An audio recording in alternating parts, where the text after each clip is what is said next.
he was an intense character. Somebody asked me yesterday whether I thought he was a depressive tendency, and I said no. I think someone who is as intensely creative as that is often quite emotional. I think it's particularly sad at the moment because we're going into a very strange phase. We're in recession worldwide, not just local.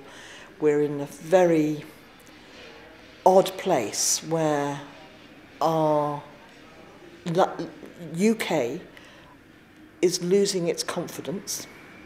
You know, we've been slammed by our economy, we're being slammed in all sorts of ways, we've got wars on.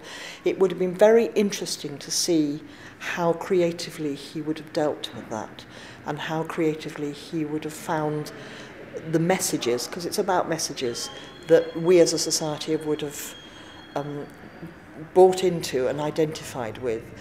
And because he was there was a real discipline about his creative thinking and the way he realised his creative ideas. I mean, it might not have looked like it might have looked like real extravagance and over-the-topness, and you know, particularly when you see some of the shows and some of the weird and wonderful things he came up. But there wasn't. There was a real discipline in his thinking.